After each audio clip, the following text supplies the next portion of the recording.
Alô? Acima de tudo, é um prazer estar aqui com essa oportunidade para treinar esse grande clube, até porque há uns 2 anos, 3 anos atrás, eu falei que eu tinha esse sonho e hoje estou realizando esse sonho de treinar o Flamengo, até porque eu acho que todo treinador tem que pensar grande e alto. Eu acho que treinar um Flamengo, pelo menos na minha opinião, é a mesma coisa que treinar a seleção brasileira pela grandeza desse clube. Chegou chegando. Não, é isso. Assim, eu nunca neguei que eu tenho uma amizade muito forte com o Renato. Torço por ele mesmo. Acho, fora isso, eu acho ele um ótimo treinador. Eu também acho. É um cara que faz o time jogar bem, né? Eu acho que no momento, fora os estrangeiros, eu acho que o Renato ainda continua sendo aquele cara mais próximo, né, ali no futuro, ser treinador da seleção brasileira. E eu acho que, assim, o Flamengo queria, Galvão, porque depois que o Domenech foi demitido, o Flamengo fez uma proposta pro Renato, o Renato não aceitou e o Grêmio renovou depois. O Grêmio cobriu a proposta. Cobriu a proposta e e o Renato ficou lá. Criou-se zona de atrito, tinha gente que não queria ele agora por causa disso. E agora, ele sempre desejou isso, ele falou ali, o Flamengo também. O Renato foi um ídolo lá, acho que resolveram alguma incompatibilidade que tinham ali. O treinador que o Flamengo sempre quis, eu acho que o treinador que esse lugar, depois que o Jesus saiu, era reservado para o Renato, na minha opinião, olhando o desenho dos fatos, sabe? Agora, o que eu não gostei é de demitir o Rogério Ceni de madrugada. Isso é muito feio.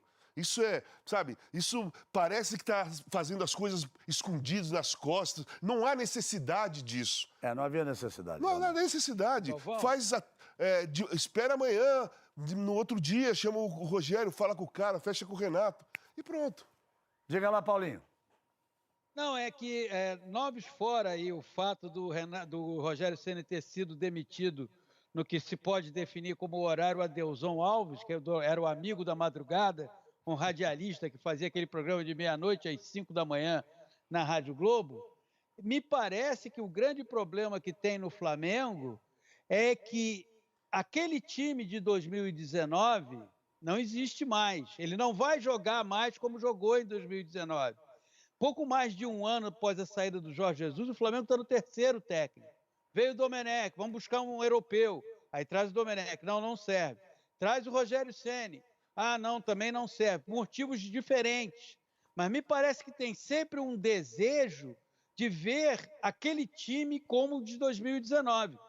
Muitos jogadores estão lá, mas eles não têm a mesma performance. Eles não vão render o que eles renderam naquela temporada. E talvez esse, Galvão, seja o maior desafio do Renato.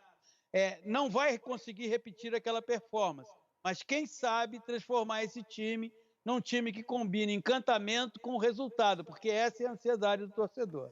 Eu vejo muita questão do vestiário.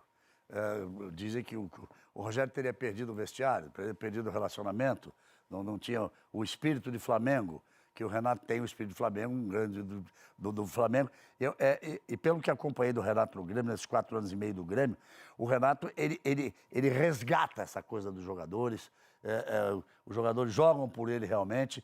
Eu acho que é muito provável que ele consiga. Vamos ver a partir de quarta-feira, acho muito provável que ele consiga. O Gerson foi embora, mas volta agora o Arrascaeta, volta o Everton Ribeiro, volta o Gabigol, o Diego vai... o Renato tem... O jogador para ele joga na posição, é posicional. O Renato não é dessa coisa de inventar. Eu acho que o Arão volta para o meio campo, volta para volante. Um sentimento que eu tenho, pelo estilo dele, de ser um técnico de posicional. O Rogério, acho que ele nunca foi aceito pela torcida do Flamengo. Eu acho que essa é a grande questão. E acho que pelos influenciadores da torcida do Flamengo também. Não estou me referindo a uma pessoa especificamente. Nada. O Flamengo tem esse movimento hoje de uma participação muito grande da torcida através das redes sociais. E a torcida do Flamengo, na verdade, acho que ela nunca engoliu o Rogério. Então, era muito difícil o trabalho dele. A gente pode avaliar o que deu certo, o que deu errado. Foi campeão brasileiro com mérito. Ninguém é campeão brasileiro sem mérito. Mas eu acho que nunca casou, nunca foi... Mas se continuar assim, técnico nenhum vai servir, né? Mas porque jogar o que jogou com o Jorge Jesus lá, nem com o Jorge Jesus jogaria de novo. Que lá aconteceu, que lá foi coincidência, um momento mágico. que não Alinhamento se de re- planetas, né? E a torcida quer... Alinhamento de planetas, é verdade. Mesmo problema do trabalho do Rogério, acho ruim demitir um técnico no meio do campeonato, no meio da temporada. Então, no caso do- Dirigentes são todos passionais. Ó, no caso do Flamengo, entra na situação que eu sempre penso. Tem times que depois de um título e o treinador saiu, você precisa chegar a um treinador maior que os caras. Um treinador que os jogadores olham, né, e sabe da história do cara naquele clube e como treinador também. O Flamengo estava precisando... Não estou falando que o Rogério é menor ou pior. O Rogério, quando ele chegou no Flamengo, ele tinha trabalhado no Fortaleza, tinha sido mandado embora do São E Paulo. não era a cara do Flamengo. Não era, e não era o tamanho dos caras, dos jogadores. E o problema dele é relacionamento com o jogador. Ele tem um modo que os jogadores ficam meio assim. E que é a maior virtude do Renato. O Renato se dá bem com o jogador de futebol. Ele entende, ele tem aquele negócio de ninguém é mais esperto que o Renato. O primeiro treino de hoje, antes da apresentação, ele já pediu que quem não jogou, que já queria fazer um coletivo com a garotada. Porque já queria ver a garotada. Ele já deu palpite na substituição do jogo de ontem, que ele estava lá, tinha acabado de assinar contrato. Eu não sei, tenho a impressão que alguma coisa vai ser mexida. E potencial o Flamengo tem.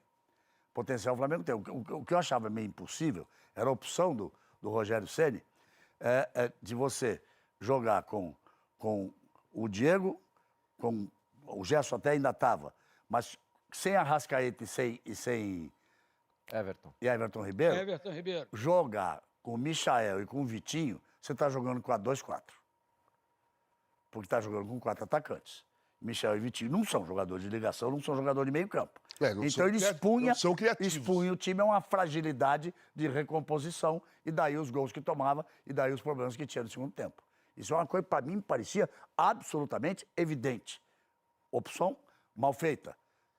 Fechasse, botasse outro jogador que fechasse mais, que segurasse mais o meio campo. Era uma avenida iluminada, né? Então, vamos ver o que acontece. Vem aí Libertadores, começa a Libertadores, os times vão encarar a Libertadores. O Campeonato Brasileiro muda, os jogadores voltam da Copa América. O Palmeiras estava doido para a Copa América terminar, para voltar seus jogadores, assim o Flamengo, assim o Atlético Mineiro. O povo torcendo para cair fora Uruguai, cair fora Paraguai, cair fora... Exatamente. E tanto o São Paulo querendo que a Colômbia caísse fora. E assim a coisa foi andando. Agora tem o campeonato e vem Libertadores, e vem Copa do Brasil, e a coisa acho que se mistura um pouquinho. Vamos dar um tempinho para a gente poder saber o que vai acontecer, né? Acho. Esse campeonato capoeira, que dá rasteira em todo mundo. Voltamos já para fechar o Bem Amigo.